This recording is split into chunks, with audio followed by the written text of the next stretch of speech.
जय बाळूमामा भक्तांनो, आज आपण मृत्यू हा अटळ आहे हे जीवनाचे अंतिम सत्य आहे यावर बाळूमामाने काय म्हटले आहे ते पाहूया. जन्म घेतला आहे तर मृत्यू हा अटळच आहे, पण देह जरी नश्वर असला तरी सत्कर्म आणि भगवंताचे नाव अमर असते. म्हणून प्रत्येक क्षण हा ईश्वर भक्तीत आणि परोपकारात व्यतीत करावा. जन्माला आलाय, जीवन जगताय म्हणून अहंकार नको. देवाचे नामस्मरण करा, सदाचार जपा आणि ईश्वरावर श्रद्धा ठेवा. ओम श्री सद्गुरू बाळूमामाय नमः. जगात रिकाम्या हाताने आलाय आणि रिकाम्याच हाताने जाणार आहात. सोबत फक्त जाते ते म्हणजे कर्म. मी यावर एक बाळूमामा सोबत घडलेला प्रसंग सांगते. लिंगापूर गावामध्ये एक रामचंद्र नावाचा व्यक्ती राहत होता. त्या रामचंद्राला 4 पुत्र होते. त्यातील 2 नंबरचा त्याचं नाव आनंद होतं. तो फार हुशार होता. 1957 सालात तो 7वी पास झालता. द्वादशीच्या दिवशी तो स्नानासाठी एका कोसावण घागरीमध्ये मामाच्या सेवेसाठी पाणी चालत आणत असे. नंतर मामाचे स्नान झाले, सर्वांचे भोजनही झाले. नंतर आनंद मामांना विचारत असे की मामा, मला नोकरी केव्हा लागेल? त्यावर मामा उत्तर देतात, लेका, तुझी खुर्ची रिकामी असत. यावर रामचंद्र आणि त्याचा मुलगा खूप आनंदित होतात. पण त्यांच्या लक्षातच येत नसतं की मामा असे का म्हणाले. स्वतःही विचार करत नाहीत आणि बेसावधपणे राहतात. मग त्याची नोकरीची योजना यावर ते काही विचारच करत नाहीत. पुढे 58 सालात गुढीपाडवा असत. त्या दिवशी आनंदाचा अपमृत्यूच घडला. त्याच्या मृत्यूने पूर्ण कुटुंबावर शोककळा पसरली. आई वडील, सर्व भावंडे शून्य, सगळीकडे शोकसागरीत झाली. सगळ्या गाव हा शोकामध्येच बुडाला. त्याचा अंत्यविधी करतात, क्रमांतर करतात. आणि त्याच दिवशी दुपारच्या वेळेला टपाल आला आहे. पोस्टमन ते कागदपत्रे घेऊन येतो आणि रामचंद्र ते पत्र वाचून पाहतात तर त्याला सरकारी नोकरीचं फर्मान आलेलं असतं.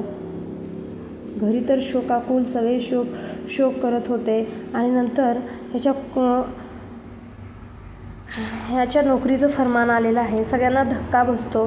पण नंतर लक्षात येतं की मामा असे बोलले होते की मामांचं बोललेलं खरंच होतं की मामा असे म्हणत होते की तुझी खुर्ची रिकामी आहे लेका.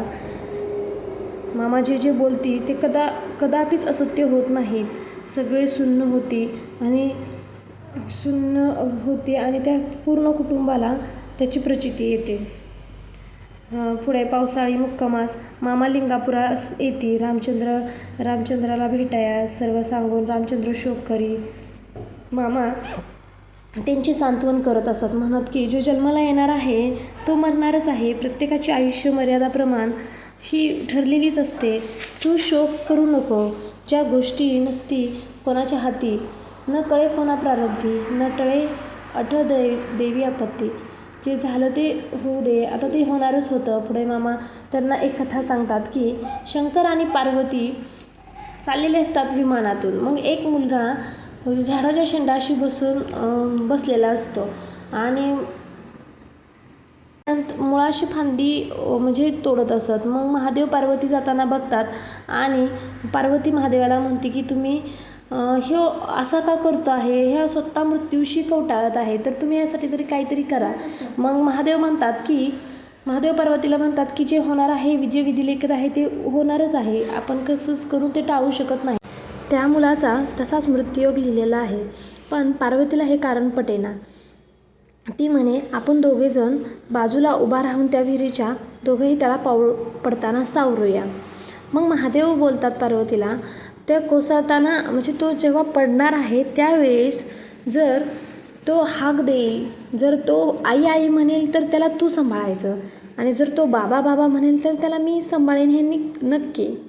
मग असे ठरवून दोघेही शंकर पार्वती अदृश्य रूपात दोन्ही विहिरीच्या दोन्ही साईडला दोघेही उभा राहतात. मग फांदी तुटायची दोघेही वाट बघतात. आता फांदी तुटणार होती हे तर त्यांना माहीतच होते. मग प्रचंड कडकडाट होऊन फांदी तुटली. क्षणार्धात घाबरगुंडी झाली. पण तो मुलगा कोसळताना मेलो मेलो मेलो मेलो असे ओरडत राहिला. असं ओरडल्यामुळे मेलो मेलो म्हणल्यामुळे तो आई आई किंवा बाबा बाबा असं म्हणालाच नाही. तो मेलो मेलो म्हणल्यामुळे तो पडला आणि त्याला ना पार्वतीने धरलं ना शंकराने. मग त्याची विधिलिखित तशीच मरण होते. ते कुणालाच टाळता आले नाही. ज्याचे त्याचे प्रारब्धाचे भोग असतात. म्हणून बाळूमामा रामचंद्राला ही कथा सांगून समजावात, ज्याचे मरण विधिलिखित आहे ते होणारच आहे. तिथे स्वतः शंकर पार्वती असून सुद्धा त्यांना वाचवू शकले नाहीत. त्यासाठी मग रामचंद्राचे सांत्वन करतात मामा आणि त्यांना सांगतात, मरणाचे सदैव भान असावे आणि अखंड मुखी भगवंताचे नामस्मरण असावं. प्रत्येक क्षणी भगवंत नामस्मरणातच काढावं आणि अखंड सावधान असावं. सत्पुरुषाच्या वचनाचा विपरीत अर्थ न घ्यावा.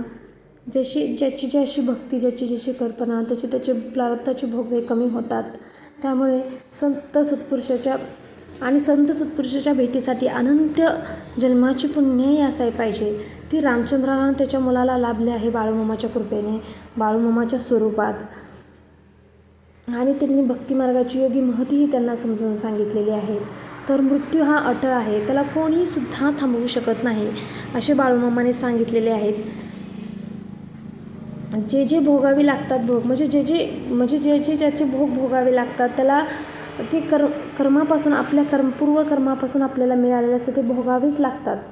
परिणामी आपण संतांपाशी जाऊन त्यांचे नामस्मरण करून आपण त्यात काहीतरी कमी करून घेऊ शकतो. देव आपल्याला त्यातून काहीतरी सुटका देतो. पण भोग हे प्रत्येकाला भोगावेच लागतात आणि मृत्यू हा अटळ आहे हे सर्वांनी मानलं पाहिजे. जे देतील संत वागणूक तशी मानावी, म्हणजे तसंच मानावं आपण आशीर्वाद स्वरूप.